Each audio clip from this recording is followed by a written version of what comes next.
Violence against women in India. Violence against women in India refer to physical or sexual violence committed against a woman, typically by a man. Common forms of violence against women in India include acts such as domestic abuse, sexual assault, and murder. In order to be considered violence against women, the act must be committed solely because the victim is female. Most typically, these acts are committed by men as a result of the long-standing gender inequalities present in the country. Violence against women in India is actually more present than it may appear at first glance, as many expressions of violence are not considered crimes, or may otherwise go unreported or undocumented due to certain Indian cultural values and beliefs. These reasons all contribute to India's Gender Inequality Index rating of 0.524 in 2017, putting it in the bottom 20% of ranked countries for that year. According to the National Crime Records Bureau of India, reported incidents of crime against women increased 6.4% during 2012, and a crime against a woman is committed every 3 minutes. According to the National Crime Records Bureau, in 2011, there were greater than 228,650 reported incidents of crime against women, while in 2015, there were over 300,000 reported incidents, a 44% increase. Of the women living in India, 7.5% live in West Bengal, where 12.7% of the total reported crime against women occurs. Andhra Pradesh is home to 7.3% of India's female population and accounts for 11.5% of the total reported crimes against women. 65% of Indian men believe women should tolerate violence in order to keep the family together, and women sometimes deserve to be beaten. In January 2011, the International Men and Gender Equality Survey Images questionnaire reported that 24% of Indian men had committed sexual violence at some point during their lives. Exact statistics on the extent case occurrences are very difficult to obtain, as a large number of cases go unreported. This is due in large part to the threat of ridicule or shame on the part of the potential reporter, as well as an immense pressure not to damage the family's honor. For similar reasons, law enforcement officers are more motivated to accept offers of bribery from the family of the accused, or perhaps in fear of more grave consequences, such as honor killings. To combat violence and other abuses against women, Telangana police have established SHE teams to focus on the safety of women. A dowry death is the murder or suicide of a married woman caused by a dispute over her dowry. In some cases, husbands and in-laws will attempt to extort a greater dowry through continuous harassment and torture, which sometimes results in the wife committing suicide, or the exchange of gifts, money, or property upon marriage of the family's daughter. The majority of these suicides are done through hanging, poisoning, or self-immolation. When a dowry death is done by setting the woman on fire, it is called bride burning. Bride burning murder is often set up to appear to be a suicide or accident, sometimes by setting the woman on fire in such a way that it appears she ignited while cooking at a kerosene stove. Dowry is illegal in India, but it is still common practice to give expensive gifts to the groom and his relatives at weddings which are hosted by the family of the bride. In Uttar Pradesh, 2,244 cases were reported, accounting for 27.3% of the dowry deaths nationwide. In Bihar, 1,275 cases were reported, accounting for 15.5% of cases nationwide. Incidents of dowry deaths have decreased 4.5% from 2011 to 2012. In 2018, still as many as 5,000 dowry deaths are recorded each year. An honor killing is a murder of a family member who has been considered to have brought dishonor and shame upon the family. Examples of reasons for honor killings include the refusal to enter an arranged marriage, committing adultery, choosing a partner that the family disapproves of, and becoming a victim of rape. Village caste councils or Kap Panchayats in certain regions of India regularly pass death sentences for persons who do not follow their diktats on caste or gotra. The volunteer group known as Love Commandos from Delhi runs a helpline dedicated to rescuing couples who are afraid of violence for marrying outside of caste lines. The most prominent areas where honor killings occur in India are northern regions. Honor killings are especially seen in Haryana, Bihar, Uttar Pradesh, Rajasthan, Jharkhand, Himachal Pradesh, and Madhya Pradesh. Honor killings have notably increased in some Indian states, which has led to the Supreme Court of India, in June 2010, issuing notices to both the Indian central government and 6 states to take preventative measures against honor killings. Honor killings can be very violent.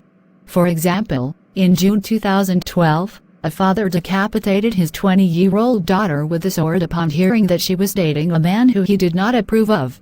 Honor killings can also be openly supported by both local villagers and neighborhood villagers. This was the case in September 2013, when a young couple who married after having a love affair were brutally murdered. Murders of women accused of witchcraft still occur in India. Poor women, widows, and women from lower castes are most at risk of such killings.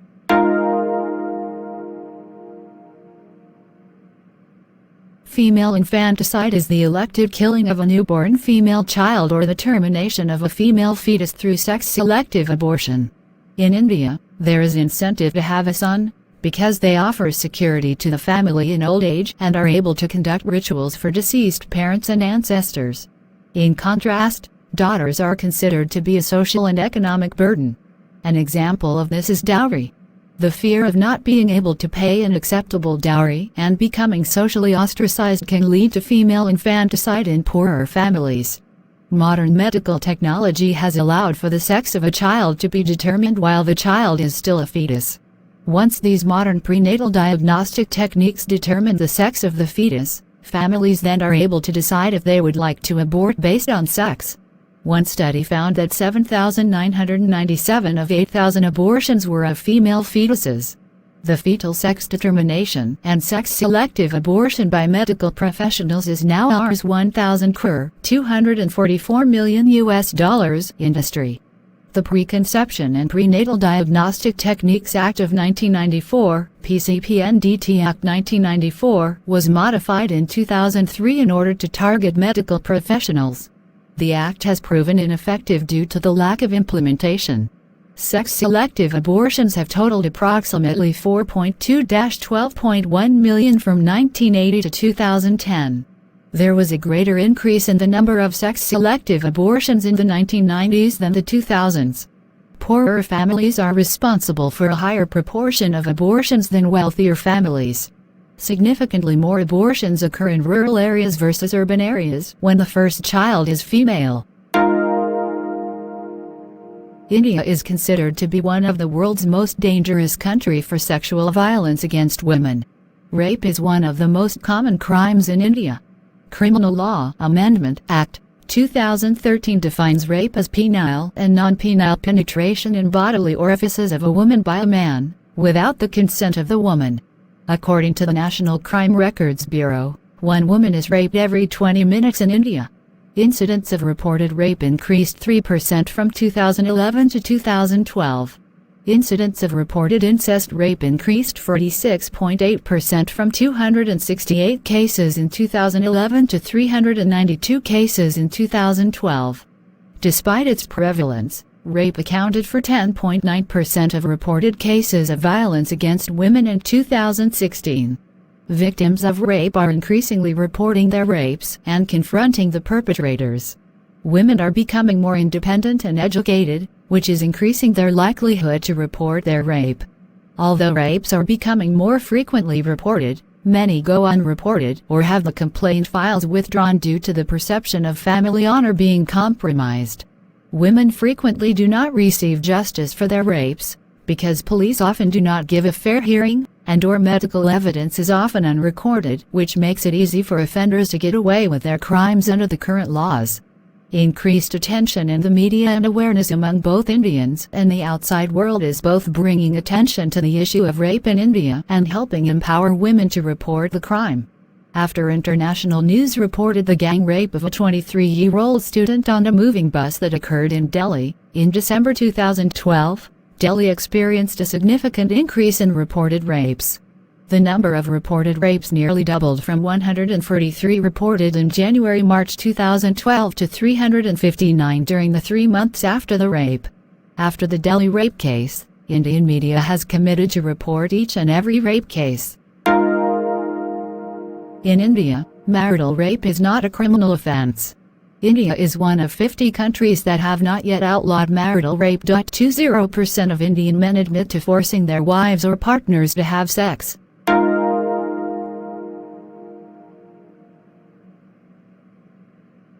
Marital rape can be classified into one of 3 types. Battering rape. This includes both physical and sexual violence. The majority of marital rape victims experience battering rape. Force-only rape. Husbands use the minimum amount of force necessary to coerce his wife. Compulsive or obsessive rape. Torture and/or perverse sexual acts occur and are often physically violent. Insult to modesty. Modesty-related violence against women includes assaults on women with intent to outrage her modesty and insults to the modesty of women. From 2011 to 2012, there was a 5.5% increase in reported assaults on women with intent to outrage her modesty. Madhya Pradesh had 6,655 cases, accounting for 14.7% of the national incidents. From 2011 to 2012, there was a 7.0% increase in reported insults to the modesty of women. Andhra Pradesh had 3,714 cases, accounting for 40.5% of the national accounts, and Maharashtra had 3,714 cases, accounting for 14.1% of the national accounts. From 2011 to 2012, there was a 26.3% decrease in girls imported to India from another country. Karnataka had 32 cases, and West Bengal had 12 cases, together accounting for 93.2% of the total cases nationwide. From 2011 to 2012, there was a 5.3% increase in violations of the Immoral Traffic Prevention Act of 1956. Tamil Nadu had 500 incidents, accounting for 19.5% of the total nationwide, and Andhra Pradesh had 472 incidents, accounting for 18.4% of the total nationwide. Domestic violence is abuse by one partner against another in an intimate relationship such as dating, marriage, cohabitation or a familial relationship. Domestic violence is also known as domestic abuse, spousal abuse, battering, family violence, dating abuse and intimate partner violence (IPV). Domestic violence can be physical, emotional, verbal, economic and sexual abuse. Domestic violence can be subtle, coercive or violent. As politician Renuka Chowdhury says, in India, 70% of women are victims of domestic violence. 38% of Indian men admit they have physically abused their partners. The Indian government has taken measures to try to reduce domestic violence through legislation such as the Protection of Women from Domestic Violence Act 2005. Every 9 minutes, a case of cruelty is committed by either a husband or a relative of the husband. Cruelty by a husband or his relatives is the greatest recurring crime against women. From 2011 to 2012, there was a 7.5% increase in cruelty by husbands and relatives. Girls are vulnerable to being forced into marriage at young ages, suffering from a double vulnerability, both for being a child and for being female. Child brides often do not understand the meaning and responsibilities of marriage. Causes of such marriages include the view that girls are a burden for their parents, and the fear of girls losing their chastity before marriage. Acid throwing, also called an acid attack, a vitriol attack or vitriolage, is a form of violent assault used against women in India. Acid throwing is the act of throwing acid or an alternative corrosive substance onto a person's body with the intention to disfigure, maim, torture, or kill. Acid attacks are usually directed at a victim's face, which burns the skin, causing damage and often exposing or dissolving bone. Acid attacks can lead to permanent scarring, blindness, as well as social, Psychological and economic difficulties. The Indian legislature has regulated the sale of acid. Compared to women throughout the world, women in India are at a higher risk of being victims of acid attacks. At least 72% of reported acid attacks in India have involved women. India has been experiencing an increasing trend of acid attacks over the past decade. In 2010, there was a high of 27 reported cases of chemical assaults. Scholars believe that acid attacks in India are being underreported. 34% of acid attacks in India have been determined to be related to rejection of marriage or refusal by a woman of sexual advances. 20% of acid attacks have been determined to be related to land, property, and/or business disputes. Acid attacks related to marriage are often spurred by dowry disagreements. Incidents of reported kidnappings and abductions of women increased 7.6% from 2011 to 2012. Uttar Pradesh had 7,910 cases, accounting for 22.2% of the total of cases nationwide.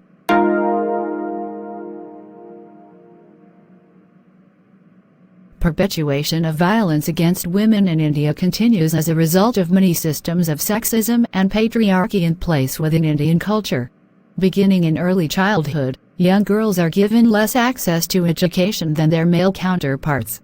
80% of boys will go to primary school, whereas just over half of girls will have that same opportunity. Gender-based inequality is present even before that, however, as it is reported that female children are often fed less and are given less hearty diets that contain little to no butter, milk, or other more hearty foods. Even when girls are taught about the inequity they will face in life, boys are uneducated on this and are therefore unprepared to treat women and girls as equals. Later in life, the social climate continues to reinforce inequality, and consequently, violence against women. Married women in India tend to see violence as a routine part of being married. Women who are put in a situation where they are being subjected to gender-based violence are often victim-shamed, being told that their safety is their own responsibility and that whatever may happen to them is their own fault. In addition to this, women are very heavily pressured into complicity because of social and cultural beliefs, such as family honor. Even when a woman who is a victim of gender-based violence or crime does decide to report the incident, it is not always likely that she will have access to the support she would need to handle the situation properly. Law enforcement officers and doctors will often choose not to report a case, due to fear that it might in some way damage their own honor, or otherwise bring shame to them. In the case that she gets help from a doctor, there is no standard procedure for determining whether a woman is a victim of sexual assault, and doctors often resort to highly invasive and primitive methods such as the infamous two-finger test, which can worsen the problem and can be psychologically damaging for the victim. Some organizations exist to help end the perpetuation of violence against women in India, most notably Dilasa, a hospital-based crisis center for women operated in collaboration with Sahat with aims to provide proper care for survivors of violence against women and work towards ending gender inequality. From 2000 to 2013, about 3,000 victims of sexual assault, domestic abuse, or other forms of gender-based violence have registered with Dilasa. If you want more biography and knowledge, subscribe us. See you soon. Allah Hafiz.